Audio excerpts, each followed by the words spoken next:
Hello students, आज हम लोग स्टार्ट करने वाले हैं स्टैंडर्ड 8 के मैथ्स का chapter number 7 that is variation. Okay, तो मुझे आप लोगों से ये पूछना है कि आप लोगों को वेरिएशन का मतलब क्या समझ में आता है। वेरिएशन मतलब क्या होता है?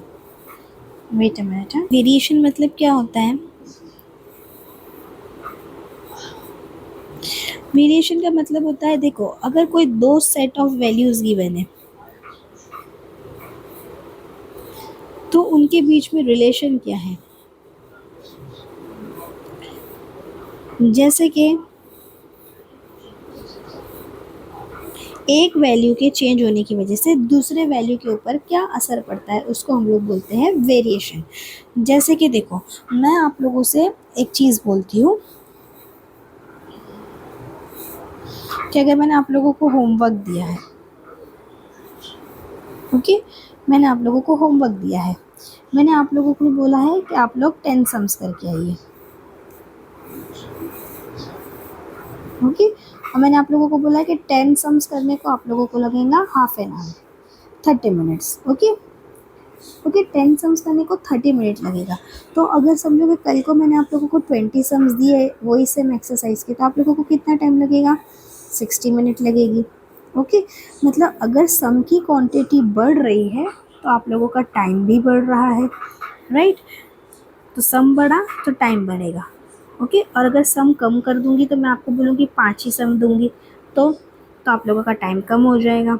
ओके, मतलब ये दोनों के बीच में कैसा रिलेशनशिप है? डायरेक्ट रिलेशनशिप है।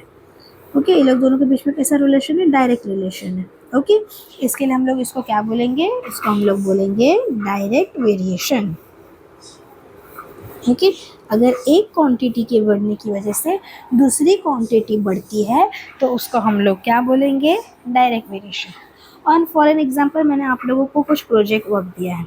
ओके, प्रोजेक्ट वर्क दिया है मैंने आपको, समथिंग कुछ 10 पेजेस आप लोगों को किसी चीज़ के बारे में लिखने हैं। Okay, 10 pages. तो मैंने आप लोगों से बोला है कि आप 4 स्टूडेंट्स मिलके वो चीज़ कर सकते हो। ओके, लेकिन आप लोगों ने मुझसे आकर बोला कि हम लोगों को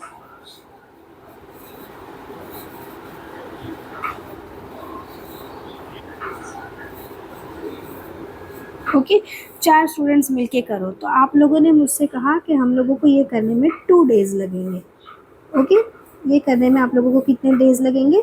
2 डेज़ लगेंगे। अगर 10 पेजेस का है, अगर 4 स्टूडेंट को मिलकर करने बोला है तो 2 डेज़ लगेंगे। तो मैंने आप लोगों से कहा कि नहीं, मुझे ना एक ही दिन में चाहिए, तो मैं 8 स्टूडेंट दे देती हूँ। ओके, 8 स्टूडेंट मिलके एक प्रोजेक्ट करो।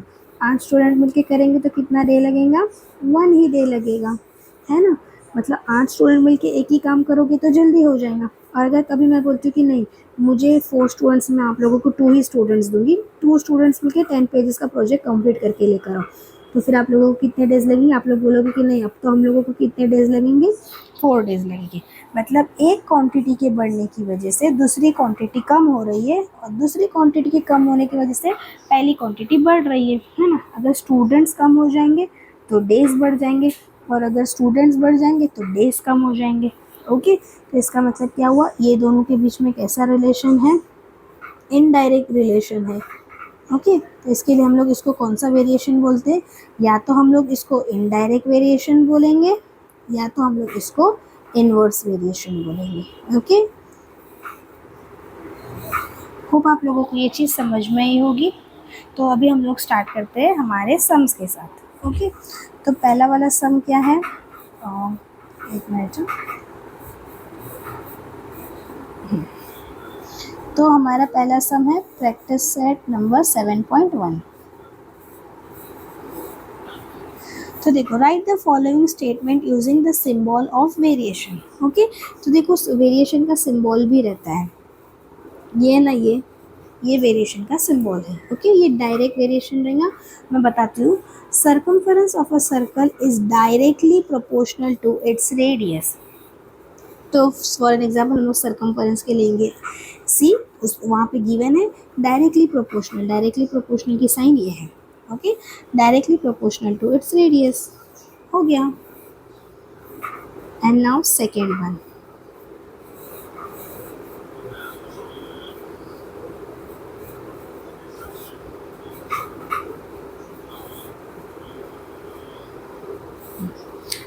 सेकेंड वन क्या है, consumption of petrol in a car and distance travel by that car are in direct variation.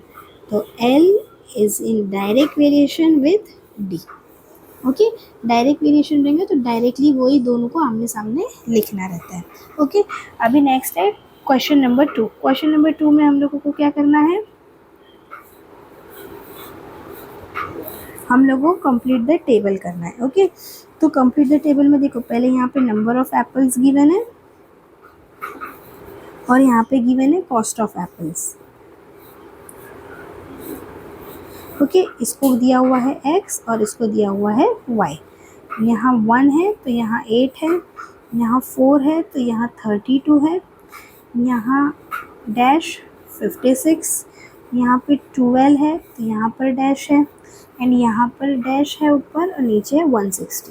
Okay, तो हम लोगों को क्या करने का है, complete the following table considering that the cost of apple and the number are in direct variation. मतलब cost of apple, अगर यहाँ से मैं आंसर शुरू करती हूँ। ओके, कॉस्ट ऑफ एप्पल कितना है, cost of apple is directly proportional to cost of number of apples is directly proportional to the cost of apples। Okay, तो देखो कभी भी ये प्रोपोर्शनलिटी की साइन है ना, उसको निकालना रहेगा तो हम लोगों को एक कांस्टेंट लेना पड़ता है। तो therefore x is equal to k into y. देखो ये प्रोपोर्शनलिटी की साइन निकली ना, तो उसकी जगह पे आएगा इज इक्वल टू k। वहाँ पे हम लोग क्या लिखेंगे, k is a constant of variation.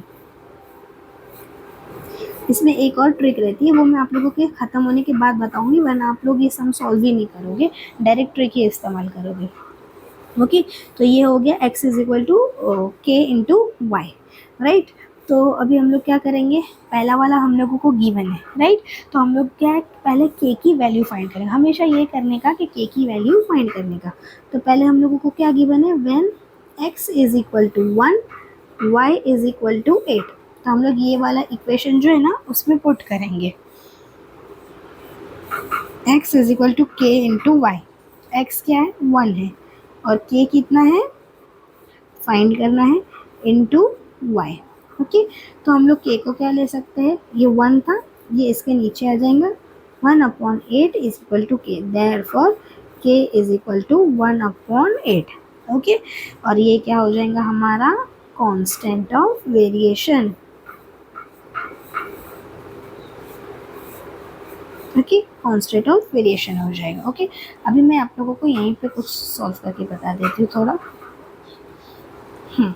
देखिए, अभी हम लोगों को k की वैल्यू मिल गई, सेकेंड वाला भी गिवन है। अभी हम लोग है ना थर्ड वाले को करते हैं। ओके, तो हम लोग यहाँ पे क्या लिखेंगे, व्हेन x को क्या है, x फाइंड करना है, y कितना है 56 है, और k कितना है, अभी ये तीनों के लिए हम लोग k की वैल्यू 1/8 ही लेंगे। ओके, सेम इक्वेशन लिखेंगे, x इज इक्वल टू के इंटू वाई। तो x फाइंड करना है, k कितना है 1/8, और y कितना है, y है 56।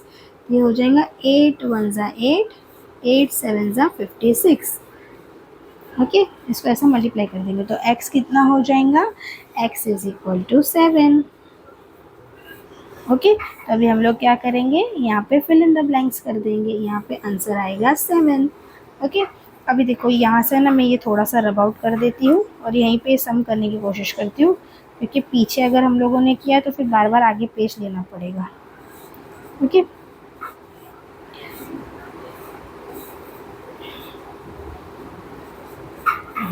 से अभी नेक्स्ट वाले में क्या है, x हम लोगों को गिवन है 12, y हम लोगों को फाइंड करना है, और k की वैल्यू कितनी है 1/8। ओके,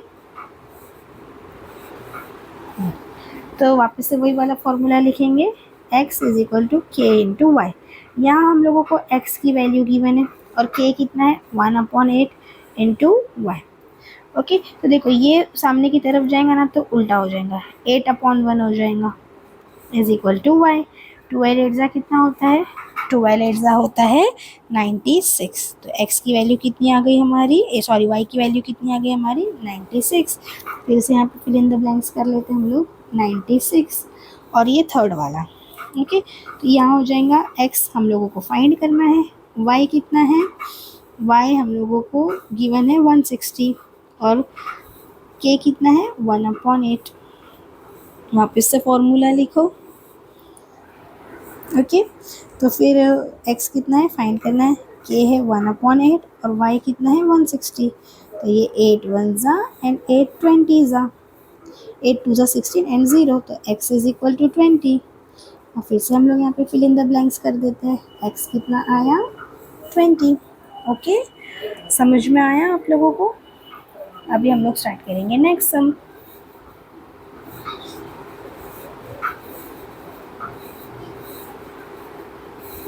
एक मिनट, मैं इसका फिर question number 3। If m is directly proportional to n, m है directly proportional to n and m is equal to 154 and n is equal to 7, find the value. ये एक बार गिवन है। ओके, फिर जब m की वैल्यू फाइंड करने की है अपने को, जब n की वैल्यू है 14। ओके, फर्स्ट हम लोगों को क्या गिवन है, m की वैल्यू 154 और n की कितनी है 7। फिर हम लोगों को क्या बोला कि अगर n जब 7 है तो m 154 है, तो n जब 14 होगा तो m कितना होगा। और पीछे वाले क्वेश्चन में मैं आप लोगों को एक ट्रिक बताने वाली थी, वो मैं भूल गई हूँ, मैं बता देती हूँ पहले वो। सी, यहाँ पे ये 1/8 है। तो देखो यहाँ पे भी मैं आप लोगों को बताती हूँ, 4 का टेबल है। देखो 4 1 ज़ा 4 8 ज़ा, 7 1 ज़ा 7 8 ज़ा, 12 1 ज़ा 12 8 ज़ा, 21 ज़ा 28 ज़ा। मतलब ये सारे जितने भी रेशियोज़ है सबका आंसर कितना आएगा 1/8 1/8 सबका आंसर आएगा। ओके, सॉरी हाँ ये बंदी हो गया। ओके, ये 1/8 1/8 सबका आंसर आएगा। ओके, इसका मतलब क्या हो गया, देखो आप लोगों को खुद ब खुद पता चलना चाहिए किसके टेबल में 56 8 ज़ा आता है, 7 के टेबल में। ये 12 1 ज़ा है तो 12 8 ज़ा कितना आएगा 96। ये 160 किसके टेबल में आता है 8 ज़ा 20 के टेबल में। ओके, अभी मैं नेक्स्ट वाला करके बताती हूँ, वैसे ही मैं ये वाला भी करके बताती हूँ। देखो यहाँ पे अपने को इनडायरेक्टली समझ में आ जाना चाहिए कि देखो जब n 7 है तो m 154 है, तो n जो है वो डबल हो गया तो m भी डबल हो जाएगा। तो 154 का डबल कितना होता है करके देखो 308, मतलब इसका आंसर आने वाला है 308। ओके, लेकिन पहले हम लोग क्या करेंगे, यहाँ पे आंसर लिखेंगे m is directly proportional to n। यहाँ से n का हम लोगों को साइन निकालना पड़ेगा प्रोपोर्शनैलिटी की। तो प्रोपोर्शनैलिटी की साइन निकालने के लिए हम लोग क्या करेंगे, कांस्टेंट डालेंगे। कांस्टेंट हमेशा k रहता है, फिर यहाँ पे लिखेंगे हम लोग k is the constant of variation. Okay, अब m की वैल्यू कितनी गिवन है अपने को, when m is equal to 154 n is equal to 7, तो यहाँ से हम लोगों को क्या मिलेगा, k की वैल्यू मिलेगी। पुट करो, m है 154 is equal to k into n कितना है 7, तो ये हो जाएगा 154 divided by 7 is equal to k। Therefore k is equal to, देखो 7 1 ज़ा 7 7 2 ज़ा 14, 1 बचा 7 2 ज़ा 14, k is equal to 22। Okay, k 22 मिल गया, तो फिर हम लोग इसको क्या लिखेंगे, कांस्टेंट ऑफ वेरिएशन। ये चैप्टर बहुत ही इजी है, बस आप लोगों को छोटे से फॉर्मूला लर्न करने हैं और बाकी कुछ भी नहीं है, बाकी पूरा फॉर्मेट तो सेम टू सेम ही रहता है। ओके, ये पेज बहुत परेशान कर रहा है। ओके, अभी हम लोग को नेक्स्ट क्या करने बोला है, when n is equal to 14 and k is equal to 22, find m। फिर से वही फॉर्मूला डालेंगे, m is equal to k into n। k कितना है 22 और n कितना है 14, ये दोनों को मल्टीप्लाई करो, आंसर आएगा 108। ओके, अभी रहेगा question number 3। If n varies directly as m, complete the following table. अभी फिर से पिछले टाइम के जैसा टेबल आ गया, m और n गिवन है 3 12 5 20 6.5 dash dash 28 1.25 upon dash. Okay, तो देखो अभी आप लोगों को मैंने अभी ये चीज़ समझाई थी कि ये देखो 3 1 ज़ा 3 4 ज़ा 5 1 ज़ा 5 4 ज़ा, तो ये सारे 1:4 के रेशियो में आने वाला है। फिर भी मैं आप लोगों को सॉल्व करके बता देती हूँ। Okay, n varies directly to m। देखो ये भी ज़रूरी है कि वो m वेरीज टू n बोल रहा है कि n वेरीज टू m बोल रहा है। ओके, तो n is equal to k m, where k is a constant of variation. Okay, तो पहली बार में क्या गिवन है, पहली बार में हमको m गिवन है 3 और n गिवन है 12। ओके, तो हम लोग k की वैल्यू ढूंढेंगे, तो ये हो जाएगा 12 is equal to k into m। तो m कितना है 3, तो k कितना हो जाएगा 12/3 is equal to k। Therefore k is equal to 3 1 ज़ा एंड 3 4 ज़ा, k is equal to 4। Okay, ये एक पार्ट हो गया। अब सेकेंड पार्ट में हम लोग क्या लेंगे, when m is equal to 6.5, n कितना होएगा, तो क्या हो जाएगा n is equal to k into m। k कितना है 4, 4 इंटू 6.5, 6.5 मतलब 6.5, 6.5 और 6.5 13, 13 और 13 कितना होता है 26, मतलब n इज इक्वल टू 26। देखो मैं आप लोगों को मल्टीप्लाई करके बता देती हूँ जिन लोगों को मल्टीप्लाई नहीं समझता है। 5 4 ज़ा 20, 6 4 ज़ा 24, 25 26। ओके, और एक के बाद पॉइंट है पीछे से, तो यहाँ पे भी पीछे से एक के बाद पॉइंट, आंसर आएगा 26। ओके, अभी नेक्स्ट बार में क्या है, when m is equal to, नहीं m फाइंड करने का है, when n is equal to 28। देखो इसका आंसर आएगा 7, क्यों, क्योंकि 7 के टेबल में 28 4 ज़ा आता है। तो n is equal to k m, n कितना है 28, k कितना है हमारा 4 इंटू m, तो ये हो जाएगा 28 divided by 4 is equal to m। So m is equal to 4 7 ज़ा 28। ओके, अभी देखो अभी लास्ट वाला, फिर अपन फिल इन द ब्लैंक्स भी करेंगे। लास्ट वाले में क्या है, m is equal to 1.25, n is equal to dash, तो n is equal to k m, n is equal to k क्या है 4, 4 इंटू 1.25, 1.25 प्लस 1.25 कितना होता है 2.5, और 2.5 प्लस 2.5 होता है 5, तो n is equal to 5। Okay, तो देखिए अभी आप लोग को मैं फिल इन द ब्लैंक्स करके बता देती हूँ। यहाँ पे क्या आंसर आया था 26, यहाँ पे आया था 7, और यहाँ पे कितना आया था 5। ओके, होप आप लोगों को समझ में आ रहा होगा, और अगर आप लोगों को वीडियो अच्छा लगता है तो प्लीज़ लाइक कीजिए और सब्सक्राइब कीजिए, क्योंकि चैनल पे व्यूज़ तो बढ़ रहे हैं लेकिन सब्सक्राइबर्स नहीं बढ़ रहे हैं। तो आप लोगों को अच्छा लगे तो आप लोग प्लीज़ चैनल को सब्सक्राइब किए बिना मत जाइएगा। अभी है fifth question, y varies directly as the square root of x। मतलब देखो y varies directly to the square root of x। Square root मतलब क्या होता है, इसको रूट की साइन में डालने का। When x is equal to 16, sorry हाँ एंड लिख दिया मैंने, when x is equal to 16, y is equal to 24, find the constant of variation and equation of variation. Okay, हम लोगों को आंसर नहीं निकालने का है, सिर्फ इसका कांस्टेंट और वेरिएशन बना के बताने का है। ओके, तो चलो पुट करते हैं। पहले क्या है, y is directly proportional to root of x। तो हम लोग क्या करेंगे, y को, ये कांस्टेंट की साइन को निकालने के लिए हम लोग क्या करते हैं, k डालते हैं, is equal to k root x। फिर यहाँ पे क्या लिखते हैं हम लोग, k is a constant. Okay, तो ये हमारा फर्स्ट क्वेश्चन हो गया। क्या बोला था उसने, find the constant of variation, तो k इज अ कांस्टेंट, ये लिख दिए। ओके, अभी हम लोगों को क्या गिवन है, x is equal to 16 and y is equal to 24। तो चलो पुट करो, y की जगह पे लिखेंगे 24, k की जगह पे k, और रूट 16। तो रूट 16 कितना होता है, मतलब 16 ऐसा कौन से टेबल में जाता है, मतलब देखो 4 इंटू 4, 4 4 ज़ा 16 है ना। इसके लिए हम लोग क्या बोलते हैं, रूट 16 क्या होता है 4 होता है। 24 divided by 4 is equal to k, 4 1 ज़ा 4 6 ज़ा, तो k is equal to 6। Okay, k की वैल्यू मिल गई हमारे को। अब के की वैल्यू को क्या करेंगे, ये इक्वेशन में पुट करेंगे। देखो y is equal to k root x है ना, तो y is equal to 6 root x. सिर्फ के की वैल्यू पुट करेंगे, इसको हम लोग बोलेंगे इक्वेशन ऑफ वेरिएशन, क्योंकि हम लोग इसी को फॉर्मूला लेते हैं ना, इसी में बार बार सब चीज़ें पुट करते हैं, तो इसको हम लोग बोलेंगे equation of variation.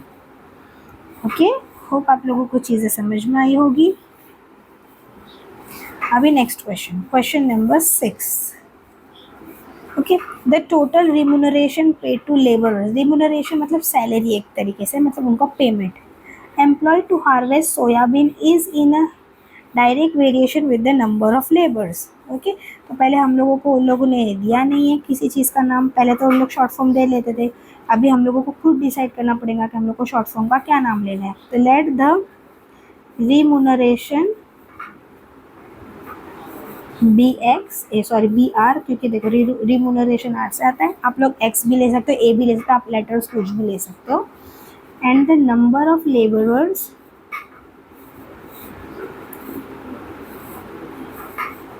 B n. Okay, तो उसने क्या बोला, इन लोग दोनों के बीच में क्या है, जितनी सैलरी दे रहे हो जितना लेबर दे रहे उसके भी जितने नंबर ऑफ लेबर्स है उसके बीच में क्या है, डायरेक्ट वेरिएशन। ऑफ कोर्स रहेगा ना। देखो अगर मैं टीचर हूँ, मैं कोई क्लासेस में काम कर रही हूँ, ओके, मैं एक टीचर हूँ तो मुझे एक टीचर को सैलरी देनी पड़ेगी, अगर दो टीचर रखेंगे तो दो को देनी पड़ेगी, तीन को रखेंगे तो तीन को। तो जैसे नंबर ऑफ टीचर्स बढ़ेंगे वैसे नंबर ऑफ सैलरीज भी बढ़ेगी, मतलब सैलरी का अमाउंट भी बढ़ेगा। वैसे जितने लेबरर्स बढ़ेंगे वैसे रिम्यूनरेशन भी बढ़ेगा। ओके, तो हम लोग फिर क्या लिखेंगे, R is equal to k N, where के is a constant of variation. Okay, अब क्या बोला है, if the remuneration of 4 labourer is 1000, अगर 4 लेबरर्स है मतलब नंबर ऑफ लेबरर्स 4 हैं। ओके, बच्चे ना ये चीज़ें समझते नहीं हैं, रिम्यूनरेशन ऑफ 4 लिखा है ना तो क्या करते हैं, R इज इक्वल टू 4 लिख देते हैं, लेकिन नहीं, नंबर ऑफ लेबरर्स बोला है, नंबर ऑफ लेबरर्स 4 है तो रिम्यूनरेशन कितना है, 1000 रुपीज़ है। मतलब अगर 4 लेबरर है 1000 रुपीज़ देना पड़ता है, तो 17 लेबरर्स रहते तो कितना सैलरी देना पड़ता है। तो पहले हम लोग यहाँ से के ढूंढेंगे, हमेशा पहले के ही ढूंढना रहता है। ओके, तो ये इक्वेशन में हम लोग वैल्यू पुट कर देते तो वहाँ से हमको ए मिल जाएगा। तो R is equal to k N, are कितना है 1000 और के फाइंड करना है, एन कितना है,